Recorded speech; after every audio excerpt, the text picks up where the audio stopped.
Good evening, my friends. I hope you are doing great. What is it, Monday? Kind of a weird night to do a live stream on a Monday, but I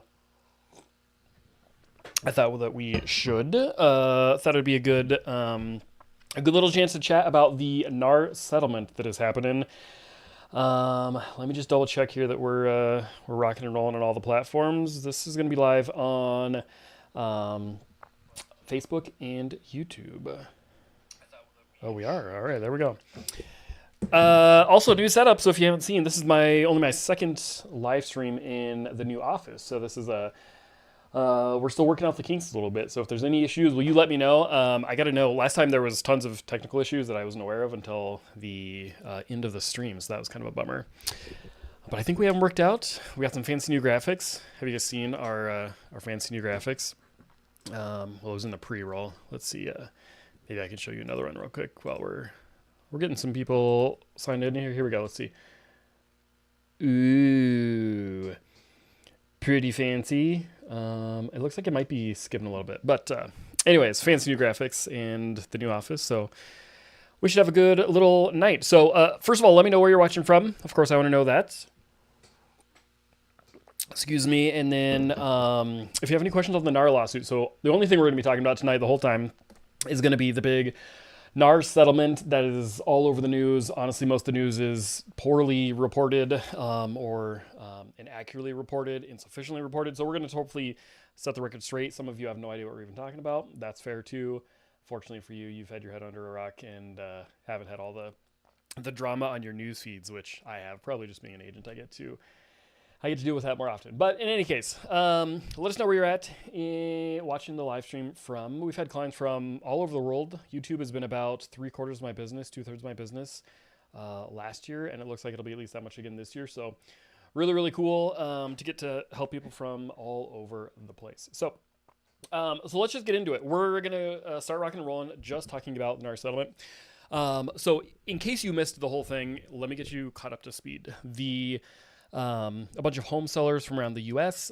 with the Department of Justice sued the National Association of Realtors. So when you hear the NAR settlement, that's what NAR stands for. And if you're not really familiar with it, NAR basically is like a giant labor union, just like you'd have like the plumbers union, electrics union, all these different, industries have their unions. Essentially, that's what the Association of Realtors is. Now, what's really nice about the specific Association of Realtors is they basically came out with all the technology around the MLS when that first started. And then they're also really, really more than like a labor union representing us. To be honest, they're more like the real estate police that are making sure that we behave in a legal way. They do lobby on behalf of, the real estate industry, but honestly, more than anything, their contribution to the industry is really holding us all to a really high standard. And so as a result, they're seen as like the gatekeepers and the policymakers over everything real estate land. And so this huge lawsuit that just happened, they settled the lawsuit, $418 million lawsuit in the favor of the home sellers. And there was really a few things that was decided on in that suit, according to the allegations, whatever. And the main thing was, and actually I'll pull up my other screen here, and we're gonna get kind of fancy tonight. Oops, I just threw my other stylus on the ground. I got my little drawing pad here. So number one thing that they were going after was they didn't feel like commissions were fully negotiable, and so that was decided, of course. Oops, if I can spell. commissions always had to be fully negotiable. Now, what's interesting was they always were in the past. However, typically in the vast majority of real estate transactions, essentially the seller pays both the buyer side and the seller side's commission for the agents, and then the buyer doesn't pay anything. And how this originally started, if you want a little backstory on the history, was originally there was never buyer's agents, right? And it was only represented by the sellers as a marketing agreement. They would market the home.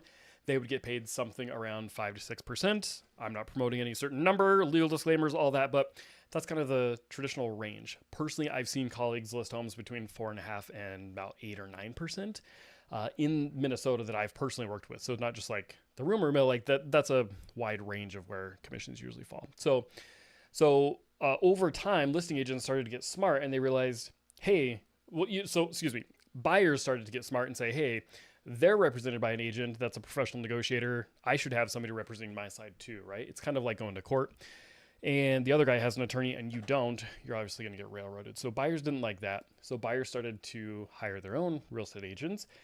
But very quickly, listing agents got savvy and they said, ooh, how about we start chipping in to essentially incentivize the buyer's agents to bring their clients by because it would help their sellers more. So it was actually kind of initially the listing agents, the seller's side of the transaction that started doing that. That's how that kind of became customary. And then over time, that sort of just evolved into the customary way of doing things. Roughly half of the seller's agent's commission would go towards the buyer's agent. And it has become sort of stuck in that mode, for better or for worse, just simply because buyers can't really afford their own agents on their own usually, right? So you got your down payments, you got your closing costs, and then also to pay for your own agent was obviously really tough. So that's sort of how it settled into a consistent groove, maybe. The allegation was that commissions weren't fully negotiable. Sellers felt because they were like being forced to pay that other side of it. That's not actually true in the least. It's always been negotiable, but there was some transparency. So that was the number one thing. The settlement. So first of all, the big settlements, resolution was their ruling on us was everything has to be fully negotiable. The second one, sellers can't be required to pay the buyer side.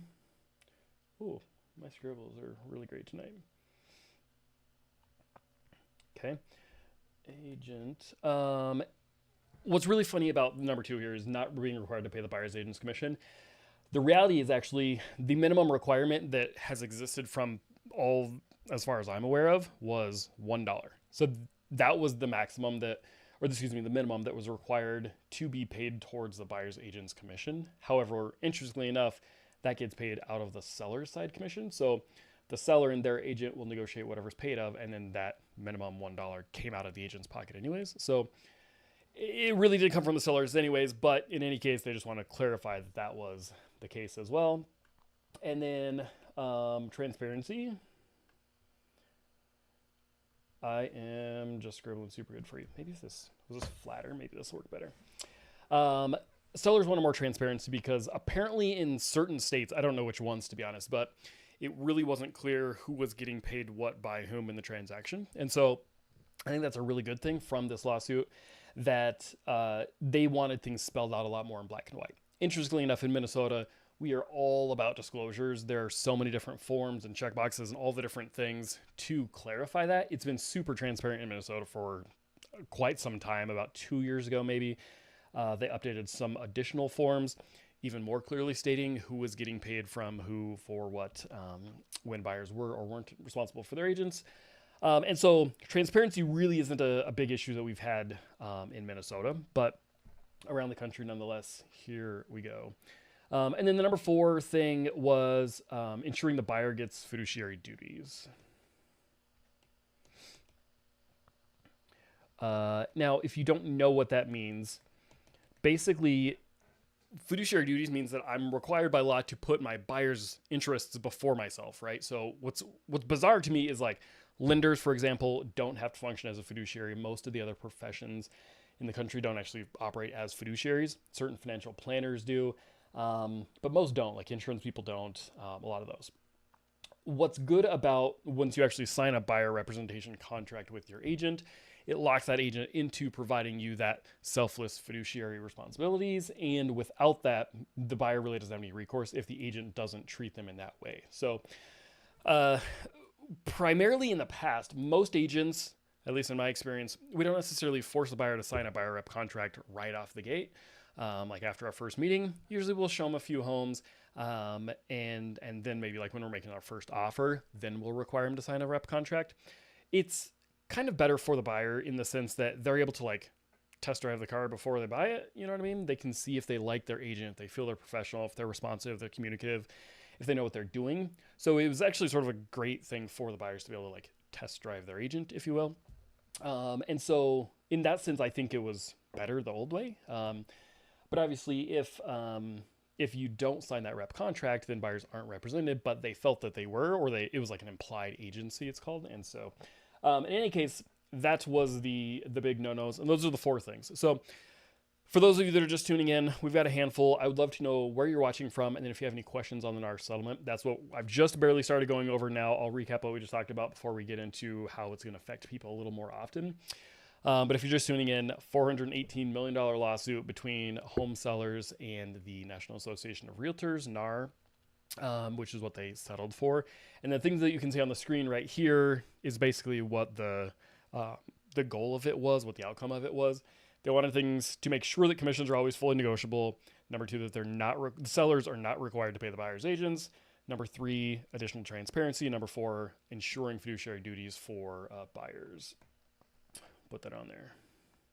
Okay, so that's basically the long and short of that whole thing. So how's it going to affect you? Are sellers going to be paying both sides? Are buyers going to be paying their side? Those are really the questions that, as an industry, to be honest, nobody knows. And I sort of hate all the talking heads. I haven't posted almost anything to my own socials or to YouTube just because we don't entirely know how it's going to play out. We don't know how sellers are going to respond. We don't know how buyers are going to respond. We don't know how, from like a brokerage level, companies are going to be coaching their agents. We don't know how agents are going to respond because each agent can really make their own policies and procedures, obviously within the laws. But there's a lot of flexibility and a lot of interpretation and a lot of opinions about how things get implemented that is a little more minutia. So one of the really interesting things I'll give you just as a high level overview, $418 million because they didn't want sellers to have to pay the commissions. And so one of the like big changes behind the scenes that the consumer will never see, but behind the scenes, they decided that the multiple listing service, the MLS, where we put all of our listings in, can no longer have the field of buyers, brokers, compensation, right? And so that was where the seller and their agent would negotiate how much they wanted to pay out towards the buyer's agent's commission. And we had a field in the back end where we could see, okay, cool, this one's paying out 2%, 2.5, 2.7, 3, 3.5%, like whatever the payout was for the buyer's agent. The reason that's important is because you call me to buy a house, we have to sign our buyer rep agreement, and it has to say in there what the compensation is going to be due from the buyer to the buyer's agent, right? But in your contract, it also says that we're allowed to get paid by the sellers or the seller's broker. And if they're paying us, it shall reduce our buyer's obligation, right? So that's what you want to see. So in all reality, I've sold probably 120, 125 homes maybe now. In my career, I believe only maybe once been paid by anybody other than the seller's brokerage. Okay, so it's just the way that it was always done in the past. And so even though the buyer did have to agree to paying us if the listing wasn't, it just never really happened. And so that's part of what they didn't feel like was fully negotiable. So in any case, so that's kind of the long story about that. So let's talk about, now that those allegation things came, here's kind of what the big changes are going to be. The first one is, and before I finish that previous train of thought I was thinking of, with that MLS field, they decided that you couldn't have the MLS field anymore. And so back to like the varying degrees of implementation and interpretations of this new settlement, certain MLSs around the country, I've heard, literally all that they did, $418 million lawsuit to, protect the consumers, they just swapped the field name from saying buyer broker, seller contributions to buyer broker, whatever the broker's compensation, to broker's concession. which I think is kind of hilarious because it's now like, oh, the seller's just going to pre-agree to give the buyer, say, 2.5% that they can use towards whatever. But clearly, that's the point of it is so that it goes towards the buyer to pay their agent so that the buyer doesn't have to. But it's like the rule was we can't say compensation, but we can say concession. So that's apparently totally different. So in any case, sorry, tangent. I just thought that was kind of laughable. Okay, so let's get back to how those implemented. First of all, literally the words just commissions are fully negotiable is in all of our contracts. Now, I believe that it was before in Minnesota. I'm gonna have to go back, to be honest. I don't remember if it was specifically spelled out exactly like that, but that's always the case. So number one magnanimous change is that literal wording is in all of our contracts now. It doesn't affect you guys too much. The second one, which does, is that there's now like multiple options. I can't talk and write at the same time for your commissions. And primarily we're talking sellers here again, because this lawsuit was between home sellers and the Association of Realtors. So to address that, they basically came up with multiple options for how people can get paid. I'm going to break that down for in a second, and I've got a whole little diagram, because it kind of went from one very simple, very consistent way that both agents were going to get compensated to a whole myriad of possibilities, and it really like muddied the water of who was going to pay what and how and which and how we're negotiating things. Is it pre-negotiated? Is it get negotiated within the purchase agreement? That's the biggest change, and I'm going to go over that one for you in just a second. So that's number two. Oh, is my pen not working? Number three is what I just talked about, the MLS field for commissions is gone. Okay, I'm just going to spell this out. Commissions field is gone. It can't say anywhere in there. So as a very practical thing, now when a client calls me, they say, hey, I want to go see these 10 houses.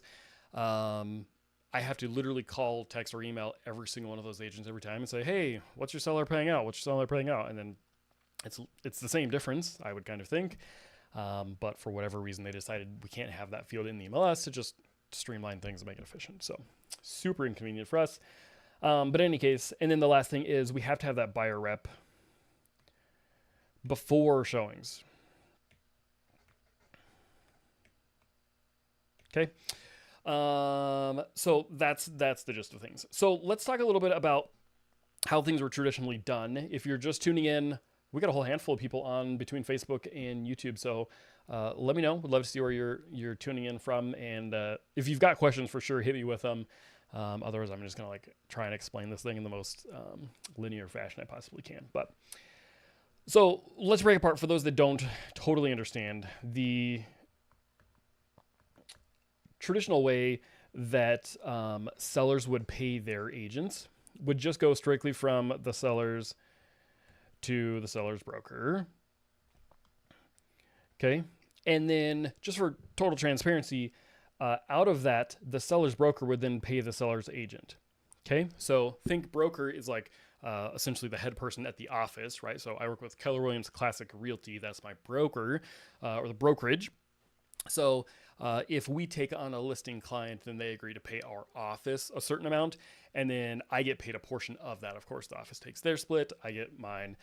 I have all the marketing expenses, taxes, business expenses, everything else, and then I get paid basically what's left over. It's how we get paid. So full transparency, if I'm just going to use 6% in this example, if the seller decides for the services the brokerage is providing, I'm just going to use round numbers to be honest, because it's easier math. 6% comes to the brokerage, a percentage of that goes to the agent. They have all their expenses, taxes, everything else, and then they get what's left over. So that's how we get paid. However, with that 6%, it's going to look something like this. These are just sort of round numbers of what I've primarily done.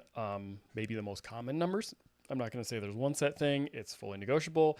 I'm going to say fully negotiable about 63 times throughout this whole live stream, just because we have to keep it super, super clear. So I'm not saying this is what everyone has to do, but this is some common numbers that I've seen. Okay. So maybe something like 3.3 comes to the seller side, 2.7 maybe will go towards the buy side, something like that. Okay.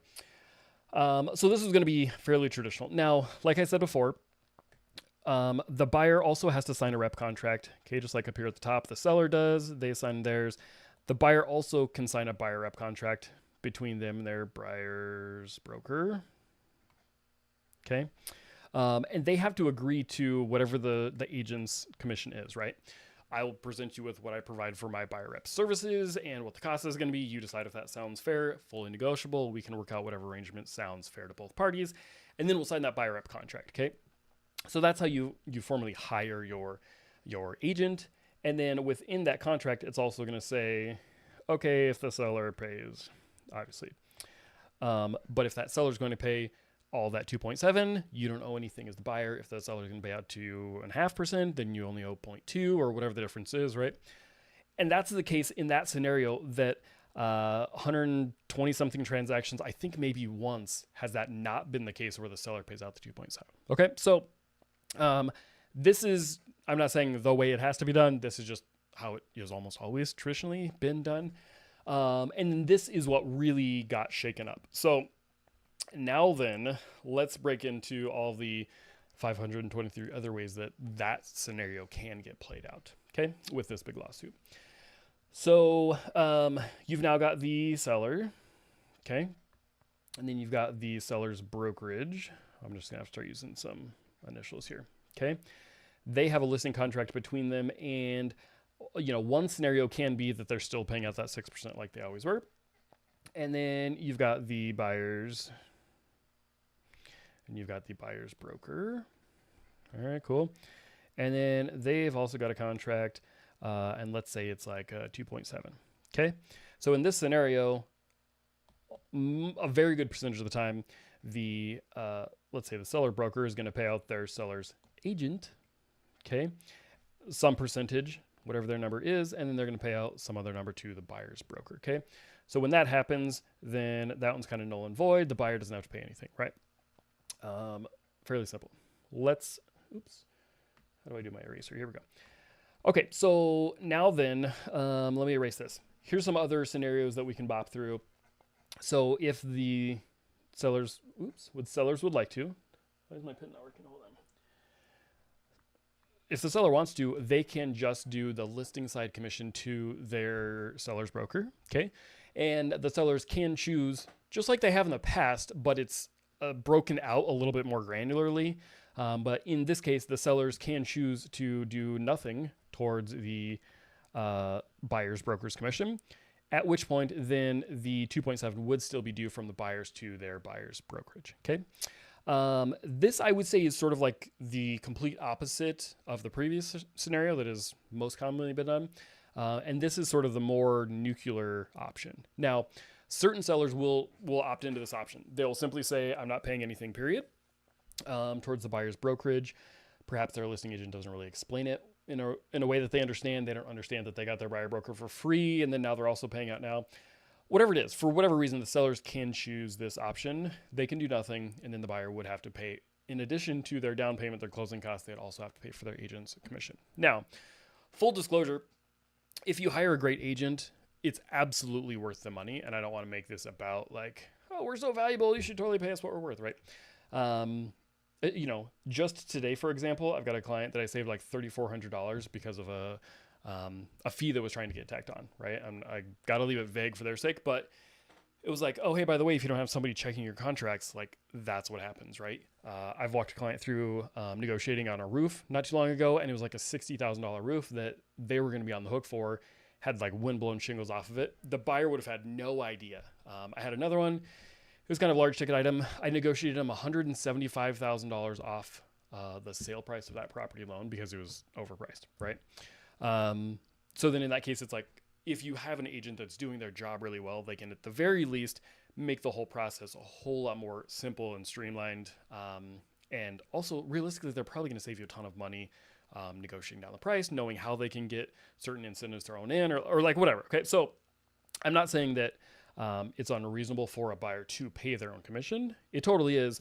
But also at the same time, we've never had to in the past. And so it's just become a shift in mindset, especially when we have high interest rates and high sale prices. Buyers are like, come on, man, one more thing. That's a huge pill to swallow. So in any case, with this scenario, if the seller isn't paying out anything towards the buyer's agent's commission, then we can also now, it's sort of a new thing, but we can ask for that to be a part of the purchase agreement. So when we then go to, where's my, if I get my other little color here. When we write the purchase agreement between the buyers and the sellers, this is a new thing. Even though there's nothing going through, the broker's side of things, we can actually ask for that 2.7 to get paid in that sense. Now, it can either go directly to the buyers, technically on the settlement sheet, or it can go to the buyer's broker. It really doesn't make any difference because if you're getting charged for it and you're getting credited for it, it's a wash, right? But that's become part of the purchase agreement now, which is kind of a new, interesting thing. So some sellers I'm seeing, and some companies are taking the position that they're telling their sellers not to pre-agree to any commission right in here, right? They're saying to keep this at 0 so that it can be part of the purchase agreement negotiations. To be honest, I've got some pretty strong feelings on that.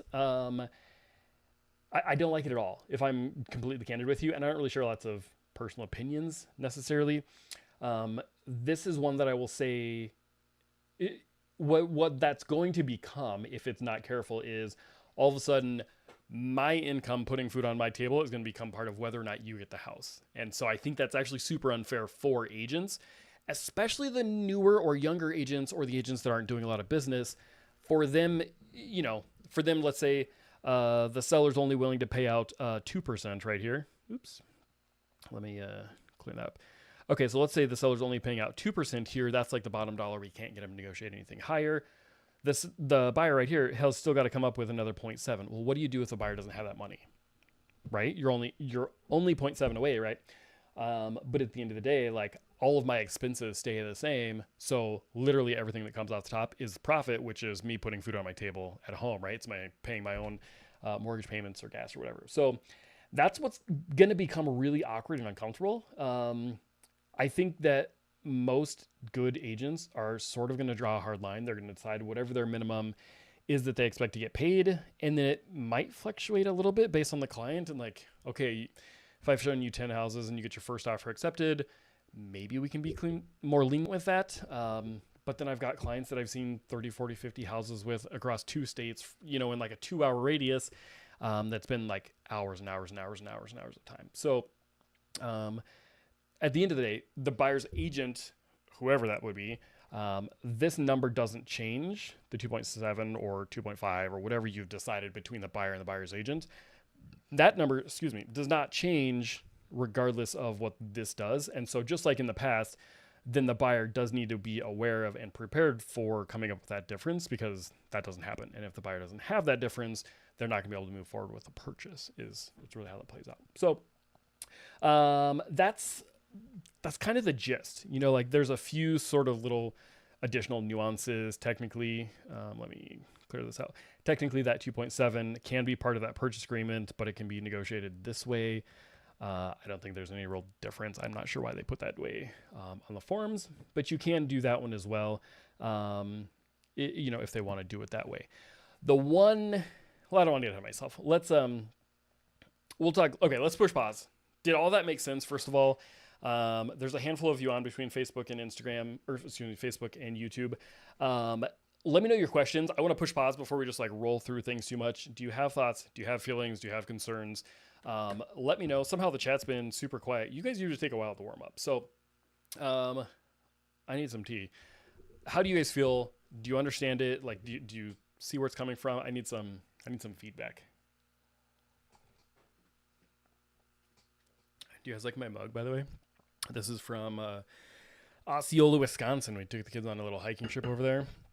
And there's this cute little candy store in the basement of this random old building, and they had cool mugs. So I'm a sucker for a good mug. Come on, people. Break the silence. Where are you at? I want to see what you guys have going on. What are your thoughts? How are you feeling about the whole changes? While I'm waiting for you guys to chime in, let's talk about some of the pros and cons of my pen would work here for you. Here we go. Let's talk about some of do you guys love my graphics, by the way? I had a guy make them for me. His name's Mike, super cool dude, and he makes really cool graphics. I digress. Let's talk about some pros and cons. So as far as these sellers go, this lawsuit honestly had nothing to do with buyers. They don't really care about buyers that much. In this lawsuit, it was purely the sellers fighting for more of what they wanted, they felt was unfair. So it's not going to be great news for buyers. But potential pro for sellers would be and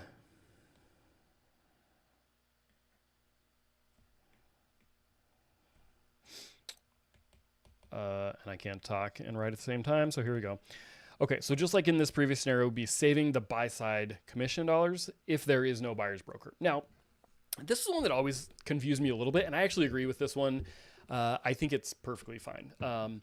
Basically, what that means is, let's say I'm your listing agent. I'm holding an open house. Somebody comes to my open house. They say, hey, I love this house. I want to buy it.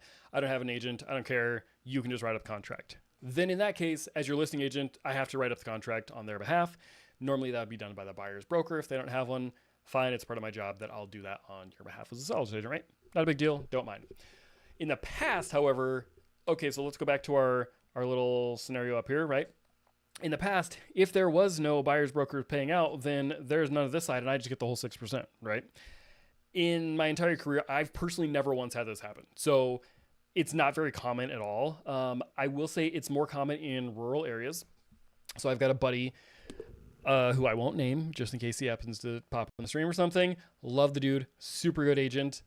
I would always get so mad because we call them hoggers. And so he would like hogger all these deals all the time because they're up in the middle of nowhere, backwoods, North Minnesota.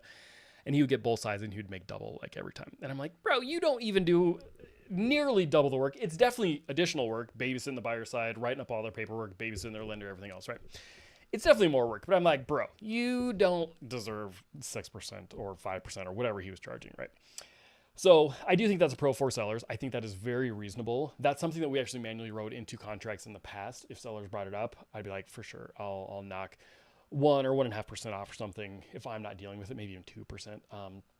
Just because it's not reasonable for the same agent to get paid that much because they're not doing that much more work. That said, what's kind of interesting is this almost took it to a different extreme where it's like, okay, if there's no buyer's agent, you still have to do all the extra work, but you don't get paid anything extra, which I don't really agree with that one.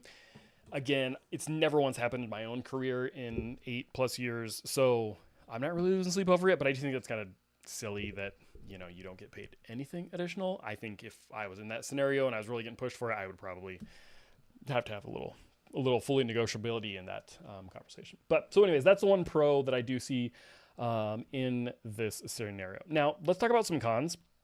Number one is going to be you got the ability to scare some buyers away. Okay. And let me explain exactly how this can play out. Now, this was in an exact situation that I just had recently. The clients are moving here. They're relocating. They found me online on YouTube and they're like, hey, we want you to help us buy a house. Cool. We get them all set up. They're pre-approved. Everything's good to go. They send me their favorites list. I think they had like 16 favorites on their list that they wanted me to line up for them. But they only had about like 6 or 7 hours on a Saturday to go see these homes, right? So naturally, I have to weed these homes out, right? I even went back to them. I was like, hey, like, there's no way we're going to see all these. Can you narrow them down? Do you want to give me more of your preferences? They're like, honestly, no, we don't care. Like, we like them all. We're not that picky. Like, we just need you to get us into as many as we can see. So back to our previous conversations of how that field in the MLS vaporized. I have to now call every one of those agents. I have to say, hey, what are you paying out? And let me give you this back. I basically had to go back to this scenario here, right? And oops, let me clear things up a little bit for us here so we're kind of back on the same page. I had to say, okay, what are you paying out right here? Have you pre-agreed to some form of commission that the sellers decided to pay on the buyer's behalf? And I had to go ask all of them manually what they were paying out. Now, I believe of the 16 of them, I think I didn't hear back from all of them. I think I heard back from like 12 of the agents, which is horrible considering that was several days ago. Of those, maybe 12 or so that I heard back from, all but 2 of them were still paying out the full commission in a more traditional way, like we talked about before. Everything's fully negotiable, whatever, that's what they decided to do. So of those 12, 10 of them are still paying out. And so the buyer's instructions were, I don't want to see any of those homes because I don't know whether or not we're going to get anything. I don't have the money. I don't want to pay my own commission. So let's go see those 10 houses first, and then we'll get into the other two.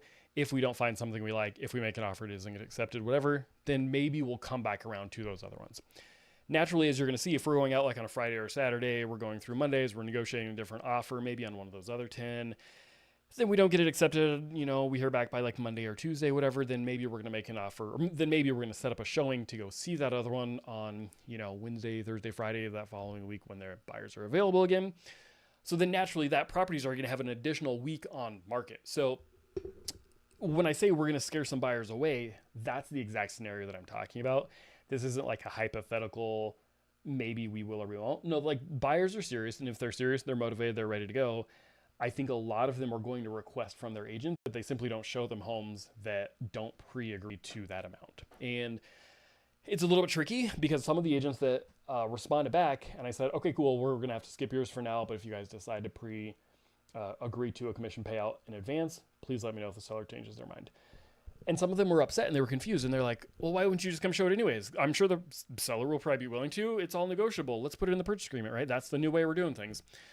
And I had to simply come back to him and be like, look, my clients don't want to see them because you haven't pre-agreed to anything, because we're not going to leave it for the purchase agreement to see if maybe hopefully we get something contributed. Because obviously the seller's trying to get out of that. So if you're a seller and you're selling your house, I'm not telling you even what to do. I realize this is going to go to the masses. I've got 3,200 people watching me on YouTube now. Like most of you won't hire me. It's okay. The reason I'm saying this is home sellers need to really have in-depth conversations with their listing agents, and they need to interview multiple agents. They need to hire a good one. And then they need to decide if they think saving the 2 to 3% or whatever for the buy side's commission, 2.5 or 3 or whatever you're going to pay out, is saving that much money worth the amount of money you're going to lose from having a bunch of buyers that choose not to see your house.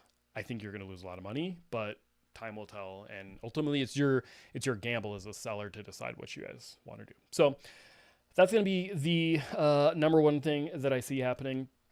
The second one is going to be similar to that, just first of all, in scaring buyers away. You might save the commission. Oops. Between this pen and my handwriting, we're not doing so hot tonight, are we? But it's going to cost you on the sale price. Or potentially on the closing costs. Okay. Let me give you another scenario. We actually did have one before this whole change even happened. Seller said, nope, not paying anything out. We'll put it in the purchase agreement and maybe we'll decide if we're doing anything. So my buyers, we wrote up our purchase agreement in, an attempt to be somewhat savvy. And I think we made the right decision. We told the sellers, all right, you know what? You don't have to pay us anything towards your commission, towards my buyer's commission. But you have to pay us 3% in closing costs, right? Now, if I'm honest, and I don't want to let too many of my tricks out of the basket, right? I have many more.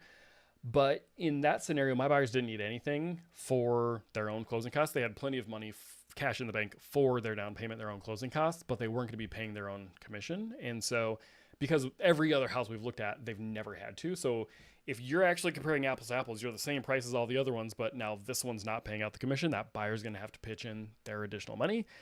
It's not apples to apples, and then, right, their net dollar is going to be considerably lower on your property. So in that one in particular, the listing agent didn't know it, but we didn't actually need those closing costs help, right? So they're thinking in the back of their mind, look at us, we're so slick, we're saving money on commissions. Well, actually you weren't. And if I could be completely transparent, we asked for 3% because that's a fairly customary number when buyers need help with closing costs. That's what they ask for. And I think it's about 40% of the time annually, offers are going to have those closing costs baked in. It's just a standard fact. It's how buyers and sellers have negotiated on average over time. I've got a company that I can track that and see how often sellers are paying towards buyers' closing costs, not commissions, they're closing costs. And 3% is a pretty common number. And so we sent that offer back to the listing agent. They're like, no, yep, normal. All right, you need some 3%. We'll talk it over, right? So in that case, even when the seller thinks that they're saving the money, in reality, they're probably not. It's either coming out of a lower sale price or it's coming out of the closing costs. And in that case, I'm talking the buyers that actually do show up to your door, that actually go through the property, that like it, that make an offer, they're going to be factoring that in somewhere else. So while you think you were saving the money, every agent's going to get paid. Like buyer's agents aren't going to work for free. And so it will be baked into the offer somewhere in there. The buyers aren't going to just pay the same sale price if they're also having to pay on the back end for their own commission. So in addition to that, of the people that do show up to the door, there's going to be less people showing up to the door. That'll mean less multiple offers, less strong of offers. Not surprisingly, the ones that weren't paying out this weekend are still sitting on the market. And there was a couple others that had multiple offers on them. So those are just some of the major pros and cons for sellers. Now, let's talk about buyers. Again, kind of like I mentioned, buyers really weren't involved. Nobody really cared what the buyers needed in this whole lawsuit. I'm fully convinced of it. It was fully sellers going after the Association of Realtors to their own benefit. Buyers be damned is really what it comes down to. Excuse me. My throat's very dry and I'm doing lots of talking tonight for you. And there's a bunch of you still on between the two platforms. I don't know why y'all are so quiet tonight and I'm just rambling, but it's important stuff. But let me know if you have any questions. Let me know your thoughts. I don't know what you guys think. Like, I'm curious to see what the public's opinion and response to all this is. I think a lot of people don't care. I think a lot of people think it's going to just like, it's just going to work itself out, which is totally true and fair. And I think your agent's going to help you, but please chat. We'd love to make this more of a two-way conversation. Even if you're just saying, hey, I love it. So back to pros and cons for buyers. Truly, I don't think there is any. For the sake of this presentation, I was racking my brain trying to figure out like what the actual silver lining is. And, there's got to be something that might be like, no, sorry, literally, there's nothing that benefits buyers in this. It's not going to change the prices of things. Could we take a tangent for a second? I'll say to thinking of it changing the prices, you guys are going to have to really get smart and savvy about who you listen to online, because I'm seeing so much crappy advice from people that are like big national figures. When this first started, I can't forget the number. I wish I would. It was like either 20% or 30%, but it was some really high number that they were predicting sale prices were going to come down because of this NAR lawsuit. I don't have any idea where that's coming from. Okay. There's literally not a piece of data that backs any of it. There's not an actual intelligent person in this industry on any sides of the debate that think that that's going to happen. Sale prices are still up. They're not coming down at all, just with their own, everything else, excluding this conversation. Like buyers don't have any benefit that's coming from this NAR lawsuit. It's just a bunch of cons, unfortunately. And I'm trying to just not sensationalize things. I'm not trying to like clickbait, dramatize anything. I just want you guys to get the facts so you can make your own decisions. So let's talk about some cons.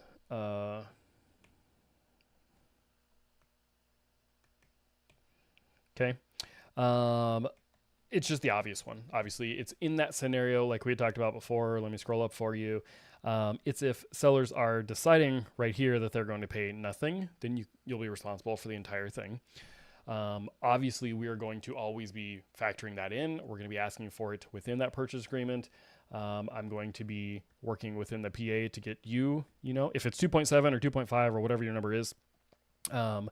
For my clients, we're always going to be trying to put that in the purchase agreement. If you're working with a different agent, you don't hire me, that's cool. Make sure that they're putting that in the purchase agreement. It's on line 406, and they can manually write that in. If the seller hasn't already pre-agreed to a number right here, then make sure that they have that in the purchase agreement for you. Now, there is a little bit of strategy, which I'll coach you on just for a second, and that's going to be if you have plenty of cash and you would like to pay your own agent's commission instead of getting it from the sellers, you can do that and then potentially reduce the sale price by that same amount. So it still needs to be equal and fair, apples to apples, right? All the comps of older solds factored in the sellers paying the closing costs or the commissions. So if you would like to pay your own commissions, you can do that in lieu of getting a lower sale price. And what is cool about that, if you've got plenty of cash, is that'll reduce your monthly payment. Obviously, that'll reduce your principal. That's going to dramatically reduce the amount of interest that you pay. So let's say you get your sale price down by 10 grand and you pay your own closing costs or your own commissions, then sweet. That's totally an option because you could potentially get that sale price down. I'm just saying don't pay the same price and pay your own commissions, because that's the comps that they're justifying that market value of the home on is almost entirely 99.9% those homes had commissions paid out on them. So that was factored into the seller's expenses. That's what got them the sale price that they got. So if they're not doing that for you, you just got to get the sale price down. But anyhow, that is sort of a pro, I guess. Even though you could have always done that in the past, it doesn't really make any sense. If you had the extra cash, you could not pay your commissions. You could just put it down as a bigger down payment and do the same thing. I'm just saying it's an option. Okay, so if the sellers refuse to pay, you'll have to come up with that. I'm going to break down a little bit what your closing costs could look like in those sort of worst case scenarios if the buyers or the seller's not paying out the commission. And then if I can just be super transparent again, the agent's income, part of the PA. And I don't want to get on too much of a soapbox with this, but I think it is a horrible thing to do to go back to your agent and be like, hey, thanks for doing all your job. You did a great job. Everything's great. You're phenomenal. And also, can you get paid less so that I can buy the house? That's not a cool thing to do at all. Personally, I'm probably just going to say no every time if anybody asks, just on principle, because I'm not going to do less job on your behalf. Like my duties as your agent, as a great professional, don't come down just because you decide to pay me less. And it's also not something that can be changed unilaterally, just be perfectly clear. So if you don't have the cash for the purchase, that's going to mean you can't purchase the house. It totally stinks. You will know that in the front end before you even get into the transaction. We can get closing cost help from the sellers. Hopefully we can get the sellers to pay for the commissions, but in the very rare cases where they're not paying out, I just want to be super clear. Like, you can't bring that into the discussion of, oh, hey, well, actually, like, you shouldn't go on a family vacation because I need to save some money, or because I didn't save enough money for the purchase. I know I agreed to pay you this, but now I've changed my mind and I can't. Like, that's, I would argue, super shady. Like, I would take somebody to the mat on that conversation. Anyhow, so that's kind of the gist of the pros and cons. Some other thoughts that I had written down here.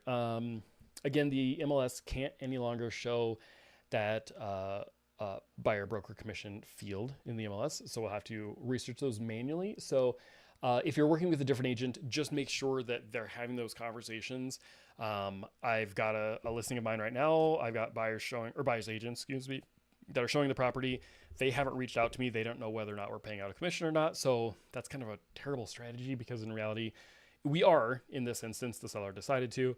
But if we weren't, that buyer potentially could get really screwed over bad. So with whichever agents you're working with, I totally realize people may or may not use me. That's not a problem. But just make sure that your agent's asking those questions on the front end to determine whether or not the commission is getting paid by the sellers. Because if it's not, you need to know that in advance so you can determine if you have enough cash for the entire thing. So, and then the second thing is, buyers, you got to remember that it's always your decision which homes you'd like to see and which ones you don't. So if a property has been on the market for 30 days, they haven't done a price reduction, and they're not paying out a commission on the front end, then it might be kind of reasonable to go see that house anyways. If there's not a lot of others that are available, go see the house anyways and write it up on the purchase agreement, and you can put whatever you want in there, as far as the seller's paying your agent's commission. You can ask them for a price reduction. And in addition, you can ask them for help with your other closing costs.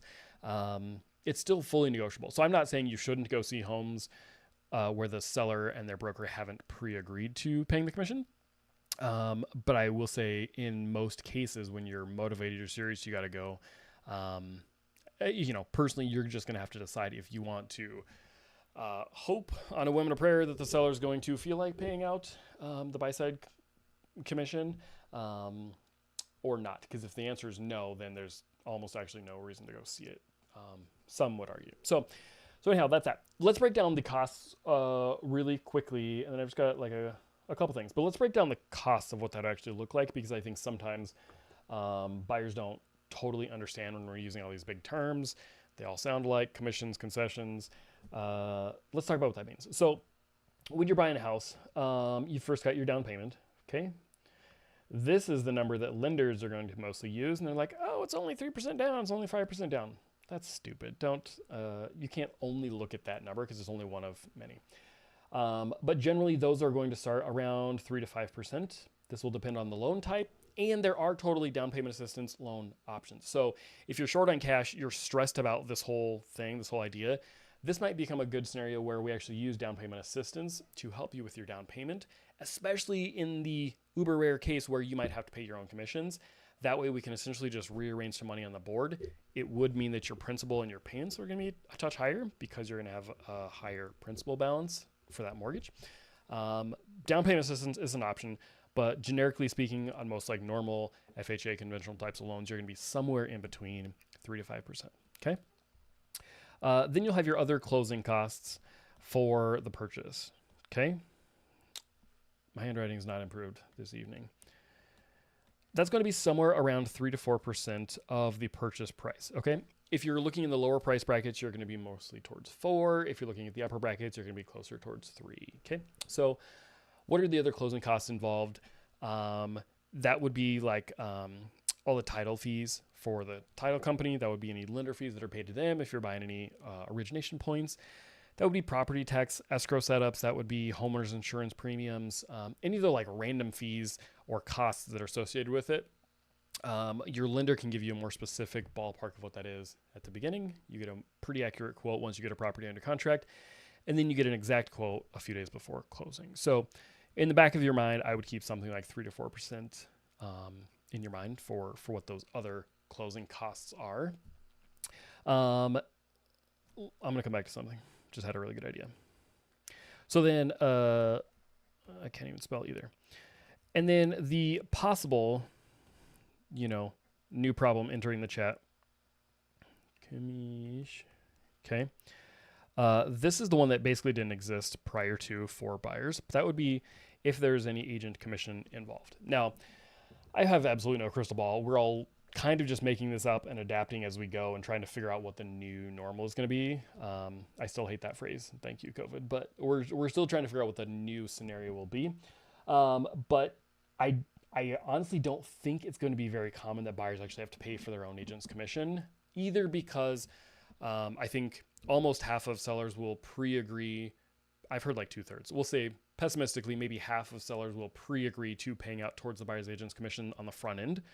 Or the other less than roughly half will agree to pay it in the purchase agreement. Put those two together, I think the vast majority of the time, it's going to be covered with one scenario or over the other. I'm just guessing. I got no idea. Commissions are fully negotiable. But with that, I think it's actually going to be a pretty small instance where the buyer has to come up with their own commission dollars. But in that case, I don't really know what agents are going to charge, if I'm completely candid with you. I would guess as a ballpark, you're going to be somewhere between 2 and 3%. Okay.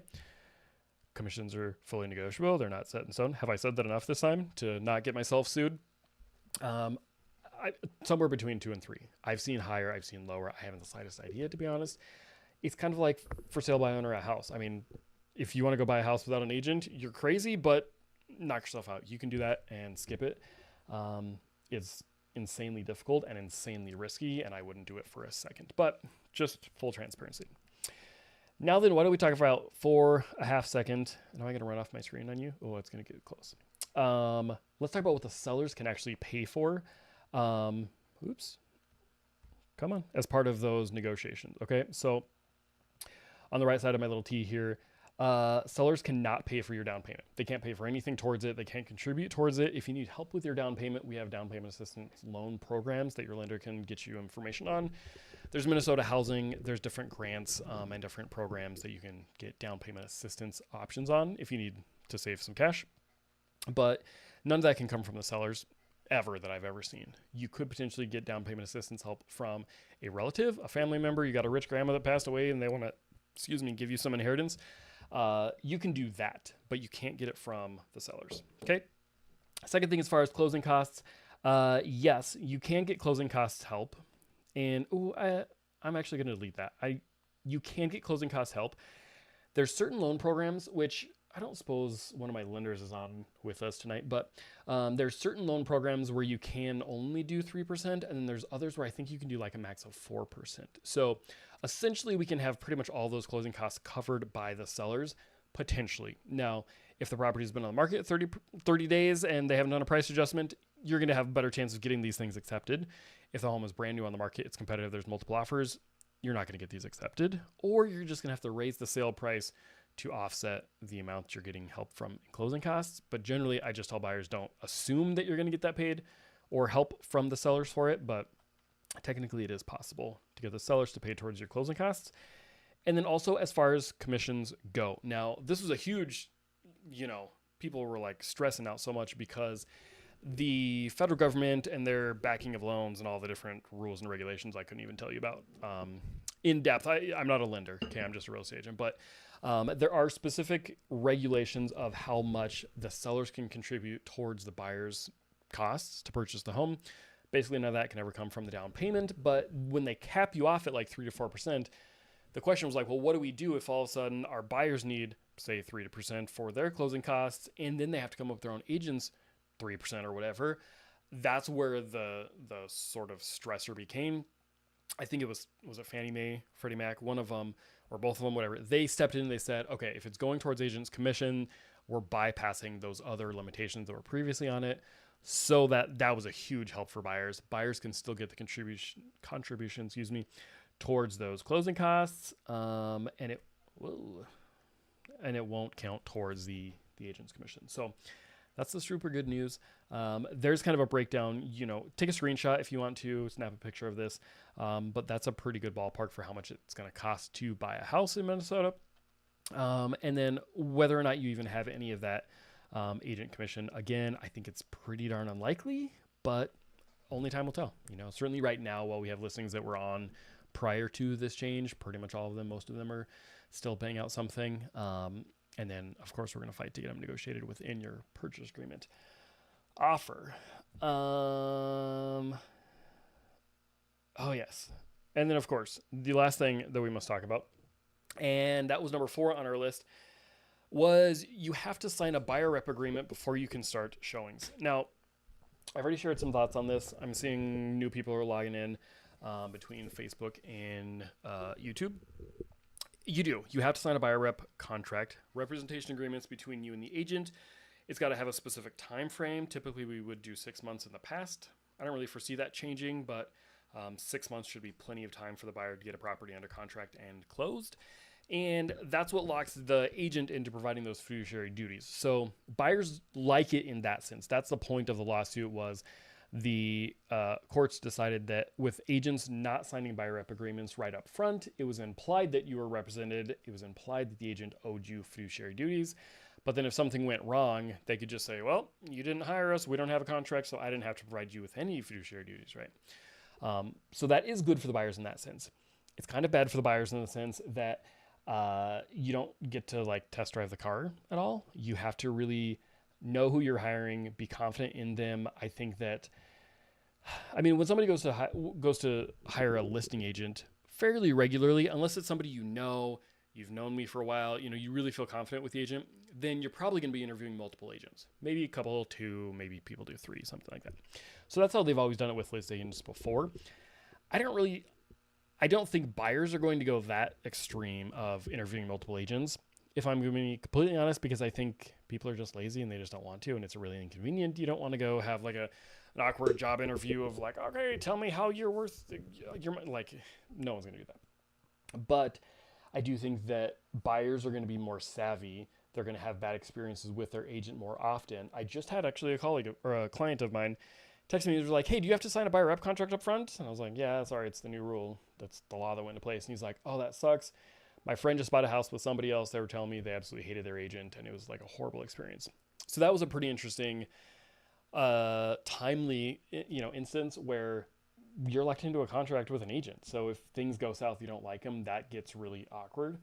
The one tip I will tell you, if that happens to anybody, obviously it won't happen to any of my clients because we'll be great and you'll love it. But if that does happen, then your representation contract is between you and the buyer's brokerage. From your brokerage, it's not between you and the agent. So technically, like, you hire me, you hate me, you think I'm crazy, but we have a contract. You can go to my broker and you can just ask to be switched to a different agent. Literally everything all stays in place. It doesn't really rock the boat at all. If that happens, I've never had it happen before, 120 something transactions, everybody is happy. But if that did happen, obviously the broker is going to be very intimately involved in making sure you're happy. They'll stick you with one of their top agents, and they should be able to like smooth those things out for you. if you're at like a tiny little indie broker that, there is nobody else in the office or something, or if it's the broker, like the agent is also the broker, then it can get a little bit more messy. I would say just be really confident in who you're hiring, I'm actually if there's any sort of silver lining in this whole thing, it's going to be that I think that there's going to be bad agents that go out of business. And I don't wish bad on anybody, but I will say this industry's, barrier of entry is so low that literally anybody with a pulse seems to want to get into real estate.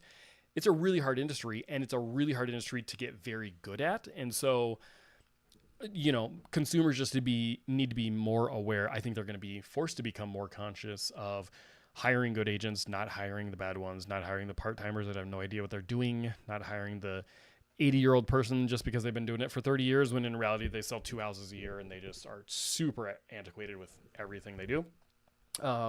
So for consumers, I would just say, make sure you know who you're hiring, hire somebody really good, and everything will work fine. If it goes south, talk to the broker, get a different agent, and everything will be good. But it is the law. Don't shoot the messenger, because literally every agent, there's like people trying to, do stings on agents that are showing houses without contracts. So it's a pretty major thing. So there we go, guys. That's the gist of it. I just unloaded like a whole thing. I just unpacked it. That's all the details you need to know. Give me some comments. Give me some questions. I don't know why you guys are so quiet tonight. You're just like blown away by my ramblings. How are you guys feeling about it? Does it seem scary? Are you indifferent to it? Do you think it's going to change the market? Do you foresee things going differently? If you're selling, what are your thoughts? I want to know. I especially want to know from sellers, to be honest, people that, or if they were going to be selling, what would their approach be? I know what mine would be, but I try to not just push my own personal opinion on people. Yeah, so I'm curious. So let me know. I will stay on for a couple more minutes, but you got to chime in. Why are you all so quiet tonight? Talk to me. By the way, this tea is super good. And I'm very glad I thought to get it, because my throat is super duper dry. And it's not been super good. Also, by the way, can I shameless plug while I'm waiting for somebody to chat with me? Literally none of you, you're all just watching my face and no one is chatting with me. If you haven't already, please go follow us on socials. I realize a ton of you are on YouTube. YouTube's been phenomenal. That's been the biggest blessing since hiring a videographer back in the day. Don't have him now, but we're still doing really cool stuff. And it's like 2/3 of my business, 3/4 of my business is from YouTube. So I super love that, but I'd also love to have you guys shift over to follow us on social, specifically Instagram. I've got a marketing team that I'm working with. They're super awesome, and I've been trying to push some new, different kind of content. So I'd love to see you guys engaging over there, giving us some love on the socials as we're trying to get that thing off the ground. It's hard. It's hard to like get a good social media off the ground. I kind of hate it, but it's 2024. You got to do what you got to do in the social media worlds. You got to play the game. If you want to get paid. I got 4 little kids, got to put food on the table. Got to put them through college. Our oldest is 13. We're talking about cars already. Ugh. Hate it. So, all right. Well, if y'all want to be super quiet and not chit chat with me, that's totally fine. Tonight was kind of one of those weird ones. It wasn't really a big FAQ back and forth. It was primarily just all the things that you need to know about the NAR settlement. So I'm going to dip out. I appreciate you guys so much. If there's anything I can do for you, please reach out. You'll find all my contact information in the description down below on this video. Link in the bios, all the places, jcarmack.com. And I'm happy to help. Even if you don't hire me, you're in a different state, you got questions on different things, don't hesitate to reach out, man. It is a joy. So I appreciate you guys. I hope you have a great night. See ya.